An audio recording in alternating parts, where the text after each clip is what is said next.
Regular diet सुरू आहे, regular exercise सुरू आहे, सगळं व्यवस्थित चालू आहे, तरीसुद्धा वजन कमी होत नाही. म्हणजे सुरुवातीला 1-2 किलो वजन कमी होतं, पण ते परत वाढतंय. मग असं का होतं? नेमकं काय आपलं चुकतंय हे समजत नाही आणि वजनाचा काटा काही केल्या कमी होत नाही. नमस्कार, मी डॉक्टर वर्षा. ज्यावेळेस वजन वाढत जातं, तर सुरुवातीला कधी-कधी लक्षात येत नाही की 10 किलो वाढले, 15 किलो वाढले.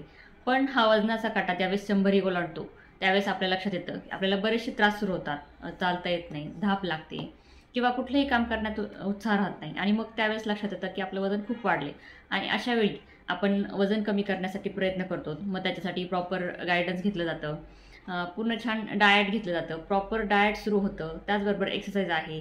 हे सगळं व्यवस्थित चालू असतं. पण तरी पण काही दिवसामध्ये लक्षात येतं की आपलं वजन कमीच होत नाही. म्हणजे वजनाचा काटा आहे तो हलतच नाही. मग असं का होतं की प्रॉपर डाएट चालू आहे, सगळं व्यवस्थित आपण फॉलो करतोय, जसं सांगाल तसं करतोय, तरी पण आपला वजनाचा काटा कमी होत नाही, वजन कमी होत नाही. असं जर बऱ्याच जणांना होत असेल तर नक्कीच मग काय होतं की आपल्याला हा वजनाचा काटा का हलत नाही हाच प्रश्न सुटत नाही आणि मग आपलं जी काही वेट लॉस जर्नी असते ती तिथंच थांबते आणि नको हे वेट लॉस असं होऊन जातं. नक्कीच तुम्हालाही बऱ्याच जणांना असंच होत असेल की आपलं वजन कमी का होत नाही हाच प्रश्न सुटत नाही. कारण सगळं व्यवस्थित चालू असतानाही वजनाचा काटा जर कमी होत नसेल तर थोडासा वजन कमी करण्याचा जो उत्साह असतो तो कमी होताना दिसतो. तर नक्कीच या व्हिडिओमध्ये मी अशा काही टिप्स तुम्हाला सांगणार आहे, अशा काही गोष्टी सांगणार आहेत की आपल्या काय चुका होतात नेमकं, त्या जर आपण सुधारल्या तर नक्कीच तुम्हाला छान वेट लॉस सुद्धा करता येईल आणि ते मेंटेन्ससुद्धा करता येईल. ते खूप महत्त्वाचं आहे. कारण बऱ्याच वेळा वजन कमीही होतं पण ते बऱ्याच वेळा परत वाढतं. मग असं का होतं आणि हे वजन वाढू नये, तसंच मेंटेन राहावं, यासाठी काय गरजेचं आहे हे आपण आज या व्हिडिओमध्ये पाहणार आहोत. तर नक्कीच मी मागही माझ्या व्हिडिओमध्ये एक छान व्हिडिओ टाकला होता की वजन कमी होतं पण ते परत का वाढतं, याची काही कारणं असतात. तर तो व्हिडिओसुद्धा आपण पाहू शकता. आत्तापर्यंत तुम्ही तो पाहिला नसेल तर नक्की हा चॅनल सबस्क्राईब करा, जेणेकरून तुम्हाला आधीचे सर्व व्हिडिओ पाहता येतील.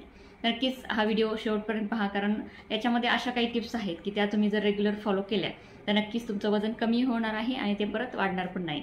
तर कुठल्या अशा गोष्टी आहेत की मी या व्हिडिओमध्ये असे काही पदार्थ सांगणार आहेत किंवा अशा काही आपल्या खाण्याच्या हे आहेत की त्या तुम्ही जर फॉलो केल्या, पद्धती आहेत किंवा नियम म्हणू शकता, ते तुम्ही रेग्युलर तुमच्या खाण्यामध्ये ॲड केलं तर नक्कीच तुमचा वेट लॉस पण छान होणार आहे आणि ते टिकून राहणार आहे. ते खूप महत्त्वाचं आहे. तर याच्या कुठल्या गोष्टी आहेत त्या, तर आपण पाहतो की ज्यावेळेस वेट लॉस करायचा असतो त्यावेळेस तुम्हाला सांगितलेलं असतं की प्रोटीन रिच डाएट घ्या. म्हणजे ज्या गोष्टीमध्ये प्रोटीन आहे असे पदार्थच खा. कशामुळे असं सांगितलं असतं की आपण ज्यावेळेस आपल्याला वेट लॉस करायचा असतो खूप आणि खूप जास्त भूक लागत असते, भुकेचं प्रमाण कमी करणं गरजेचं असतं. पण उलटं होतं, आपल्याला वारंवार भूक लागते, काहीतरी खावंसं वाटतं. हे कशामुळे होतं, तर आपल्या शरीराला प्रोटीनची खूप गरज असते. जर आपल्या शरीराला जेवढी प्रोटीन हवं आहे तेवढं प्रोटीन व्यवस्थित नाही मिळालं तर सारखी भूक लागत जाते, सारखी क्रेविंग होत राहते आणि सारखं काहीतरी खाल्लं जातं आणि वेट लॉस होत नाही, तर उलट वेट वाढत जातं. त्याच्यामुळे नक्कीच प्रोटीन खूप गरजेचं आहे. आणि स्पेशली तुम्ही ब्रेकफास्टमध्ये जर प्रोटीनयुक्त पदार्थ घेतले तर नक्कीच काय होतं की सकाळीच आपली प्रोटीन रिक्वायरमेंट जी आहे आपल्या शरीराची ती कंप्लीट होते आणि त्याच्यामुळे तुम्हाला सारखी भूक लागणं कमी होतं आणि तुमचा वेट लॉसही छान होऊन जातो. तर नक्कीच प्रोटीन रिच डाएट तुम्ही घेतलं पाहिजे. त्याच्यासाठी प्रोटीन असलेले पदार्थ घेऊ शकता, त्याचबरोबर प्रोटीन शेकही घेऊ शकता. हो, नक्कीच बरेच जण प्रोटीन शेक नको असं म्हणतात, पण तुम्हाला जर खूप वेट लॉस करायचं असेल तर प्रोटीन शेक हे एक खूप चांगलं एक माध्यम आहे, जेणेकरून तुम्ही सकाळी जर प्रोटीन शेक घेतला तर तुमची प्रोटीन रिक्वायरमेंट कंप्लीट होते आणि तुमचा वेट लॉस खूप स्मूथली होऊ शकतो. आणि जसं जसं तुमचा वेट लॉस होईल तसं तुम्ही इतरही पदार्थ त्याच्यामध्ये ॲड करू शकता, त्याच्यामध्ये चांगलं प्रोटीन आहे. तर नक्कीच प्रोटीन डाएट तर खूप गरजेचं आहे. त्याच्याबरोबर दुसरा जो घटक आहे तो म्हणजे कार्बोहायड्रेट्स. आता बऱ्याच वेळा आपल्याला असं माहीत असतं की कार्बोहायड्रेट्स कट डाऊन करायचे, कार्बोहायड्रेट्स कमी करायचे, तरच आपलं वेट लॉस होणार आहे. मग सगळेच कार्बोहायड्रेट्स कमी करणं गरजेचं आहे का, तर नाही. काही कार्बोहायड्रेट्स आपल्याला शरीराला गरजेचे पण असतात, काही प्रमाणात ते घेणं गरजेचं असतं. फक्त प्रमाण किती आहे ते समजून घेतलं पाहिजे. कारण कार्बोहायड्रेट्समुळेच आपल्याला एनर्जी मिळत असते. आपण रोजचं जे काही काम करतो किंवा आपल्या हालचाल जी असते ती त्याची जी एनर्जी आहे लागणारी, तर ती आपण कार्बोहायड्रेट्समधून घेत असतो. मग काही कार्बोहायड्रेट्स गरजेचे आहेत, काही प्रमाणात आपण ते घेतलेच पाहिजे. फक्त काय करायचं की कार्बोहायड्रेट्समध्ये ह्या 3 गोष्टी ज्या आहेत ते टाळायच्या आहेत. जे पांढरे 3 पदार्थ आहेत त्याच्यामध्ये पहिला जो आहे तो म्हणजे साखर खाणं एकदम टाळलं पाहिजे किंवा नॅचरल शुगर आपण फळामधनं वगैरे आपल्याला मिळत असते, त्याच्यामुळे वरनं साखर घेणं टाळलं पाहिजे. दुसरा पदार्थ जो आहे तो म्हणजे भात. भात हे कार्बोहायड्रेट जर तुम्हाला घ्यायचं असेल तर तुम्ही भाजी बरोबर फक्त भातच खा, भाकरी किंवा चपाती टाळून म्हणजे पूर्णपणे अवॉइड करा त्यावेळेस. असं केलं तर भात घेणं चालू शकतं किंवा पूर्ण भात तुम्ही बंद करा जोपर्यंत तुमचा छान वेट लॉस होत नाही. आणि तिसरा जो पदार्थ आहे पांढरा तो म्हणजे मैदा. मैद्याचे जे काही पदार्थ आहेत म्हणजे स्पेशली बेकरी प्रॉडक्ट्स आहेत ते तुम्ही पूर्णपणे बंद केले पाहिजेत, तरच तुमचा हेल्दी असा वेट लॉस होऊ शकतो. आणि इतर कार्बोहायड्रेट्स कुठले आहेत ते तुम्ही घेऊ शकता, ते म्हणजे कडधान्य आहेत वेगवेगळे, किंवा आपण भाज्या खातो त्याच्यामध्ये सुद्धा काही प्रमाणात कार्बोहायड्रेट्स असतात, किंवा फळं आहेत त्याच्यामध्ये सुद्धा कार्बोहायड्रेट्स असतात. तर ते कार्बोहायड्रेट्स तुम्ही घेऊ शकता, कारण त्या कार्बोहायड्रेट्समध्ये फायबर पण असतं. मग त्याच्यामुळं फायबरमुळं हे कार्बोहायड्रेट सॉफ्ट होतं आणि आपल्याला त्याच्यामुळं चरबी वाढत नाही.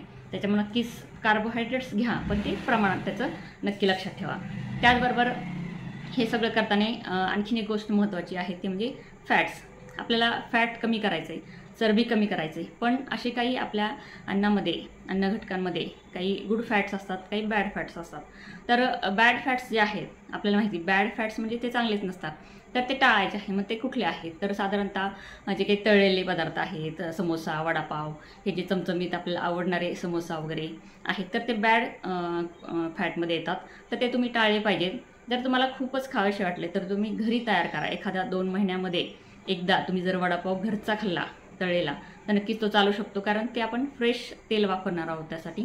त्याच्यामुळे त्याच्यातले जे काही फॅट आहे ते म्हणजे तुलनेत कमी असणार आहे बाहेरच्या पदार्थांपेक्षा. आणि गुड फॅट्स याच्यामध्ये तेल आलं, तूप आलं, तर हे पण आपल्याला गरजेचं असतं काही प्रमाणात. फक्त प्रमाण किती घ्यायचं हे आपण लक्षात ठेवायचं आहे. प्रमाण कमी आपण त्याचं घेतलं तर ते गुड फॅट्स म्हणून आपल्याला शरीराला उपयोगी असतात, तर ते पण आपण घेऊ शकतो. आणखीन खूप महत्त्वाची गोष्ट म्हणजे झोपेचं आहे, की ज्यावेळेस आपण खूप जास्त विचार करतो की आपल्याला वजन कमीच करायचं आहे, मग ह्या विचारांमध्ये आपल्या झोपेवर पण कधी कधी परिणाम होतो, आणि झोप व्यवस्थित नाही लागली तर तुमचं हार्मोनल्स इम्बॅलन्स होऊ शकतं, आणि ह्या हार्मोनल इम्बॅलन्समुळे सुद्धा वजन तुमचं वाढू शकतं, किंवा एवढं प्रॉपर डाएट करून सुद्धा ते कमी होत नाही. त्याच्यामुळे नक्की झोपेवर लक्ष द्या. शांत 7 ते 8 झोप तुम्ही घेतली पाहिजे. फक्त ती झोप रात्री असली पाहिजे, दुपारची झोप घेऊ नका. थोडीशी एक 5-10 मिनिटाची तुम्ही नक्की दुपारी पण कंटाळा आला तर झोप घेऊ शकता, पण शक्यतो रात्रीची झोप ही गरजेची आहे. त्याच्यानंतर पाण्याचं प्रमाण व्यवस्थित ठेवा. पाणी साधारणतः दिवसभरामध्ये 3 ते 3.5 लिटर पाणी पिणं गरजेचं आहे. पाणी व्यवस्थित पिलं तरी पण आपण जे काही खातो ते व्यवस्थित पचन होतं आणि ते चरबीमध्ये साठत नाही. त्याच्यामुळे ह्या गोष्टी खूप महत्त्वाच्या आहे. आणि सगळ्यात महत्त्वाची शेवटची जी टिप्स आहे ती म्हणजे कॅलरी मॅनेजमेंट. तर आपल्याला ज्यावेळेस वेट लॉस करायचा त्यावेळेस कॅलरी मॅनेजमेंट करणं खूप गरजेचं असतं. म्हणजे आपल्या शरीराला जेवढ्या कॅलरी लागत आहेत तेवढ्या आपण त्याच्या प्रमाणात किती कॅलरी घेतो हे खूप महत्त्वाचं आहे. म्हणजे शरीराला समजा तुमच्या एखाद्या व्यक्तीला साधारणतः 1600 ते 1700 कॅलरी लागत आहेत, आणि ती व्यक्ती जर 2000-2500 कॅलरीचं अन्न घेत असेल, रोज खात असेल, तर नक्कीच ह्या ज्या मधला डिफरन्स आहे तर त्या कॅलरी एक्स्ट्रा ती व्यक्ती घेते, आणि त्याच्यामुळे त्यांचं वजन वाढणार आहे. मग तुम्हाला वजन कमी करायचं तर काय करायचं, साधारणतः 1600 कॅलरी त्या व्यक्तीला लागत आहेत, तर तुम्ही 1100 कॅलरीच्या त्यांना डाएट द्या, किंवा 1100 कॅलरीज जातील एवढंच जर आपण जेवण केलं, आणि तर मग हा डिफरन्स जो आहे 500-600चा जो डिफरन्स तयार होणार आहे याच्यामुळे तुमचं वेट लॉस छान होणार आहे, हळूहळू वेट कमी होणार आहे. मग हा डिफरन्स करण्यासाठी आपल्याला कॅलरी कमी घ्यायच्यात, मग जेवण कमी करायचं का, तर अजिबात नाही.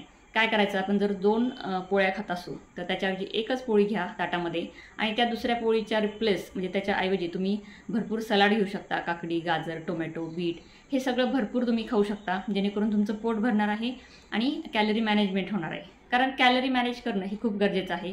तुम्ही जर 3 महिन्यामध्ये खूप जास्त डाएट करून वजनही कमी केलं आणि परत कॅलरी मॅनेजमेंट तुम्हाला जमलं नाही तर ते परत तुमचं वजन वाढू शकतं. त्याच्यामुळं वजन तर कमी करायचं आहे, पण ते मेंटेन ठेवायचं आहे, परत ते वाढू द्यायचं नाही.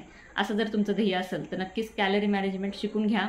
त्याच्यावर तुम्ही जास्त काम केलं तर नक्कीच तुमचं वजन छान कमी होणार आहे, आणि तुमचं म्हणजे मेंटेन पण ते राहणार आहे. आणि सगळ्यात महत्त्वाची गोष्ट म्हणजे फिटनेस. आपण नेहमी वजनाकडे पाहतो, वजन किती कमी होतं आहे, 5 किलो होतं आहे, 2 किलो होतं आहे, ह्या वजन काट्याकडे पाहत असतो, पण आपला फिटनेस किती छान आहे ते पाहत नाहीत. म्हणजे बऱ्याच जणांचं वजन कमी होत नाही, पण त्यांचे इंचेस लॉस होत असतात. म्हणजे फॅट जिथं कमी होतं तिथं लगेच मसल डेव्हलप होतात, आणि याच्यामुळं वजन काटा हल्ल्यासारखा दिसत नाही. 1-2 किलो वजन कमी होतं, पण त्यांचा फिटनेस वाढलेला असतो. म्हणजे थोडंसं चालल्यानंतर दम लागणं ते कमी झालेलं असतं, आळस कंटाळा कमी झालेला असतो, फ्रेश वाटत असतं दिवसभर, त्यांना एनर्जेटिक वाटत असतं, आणि मेन म्हणजे आजार पण कमी झालेलं असतं. मग हा फिटनेस वाढणं पण गरजेचं आहे. त्याच्यामुळे तुम्ही फक्त वजनाकडे पाहू नका, म्हणजे वजन कमी करायचं एवढंच ध्येय ठेवू नका, तर फिटनेस वाढवणं पण गरजेचं आहे. फिट राहाल तर नक्कीच तुमचं वजन पण हळूहळू कमी होणारच आहे. फक्त आपल्याला सवयी चांगल्या लावून घेणं गरजेचं आहे आणि ह्या सवयी चांगल्या लागल्या तर तुमचं वजन आटोक्यात राहील, ते मेंटेन राहील हे नक्की आहे. त्याच्यामुळे नक्कीच हा व्हिडिओ शेवटपर्यंत पाहिला तुम्ही, त्याबद्दल धन्यवाद. आणि नक्कीच असे वेगवेगळे व्हिडिओ रेग्युलर येत जाणार आहेत. त्याच्यामुळे चॅनल सबस्क्राईब करा, लाईक करा, शेअर करा. Thank you so much.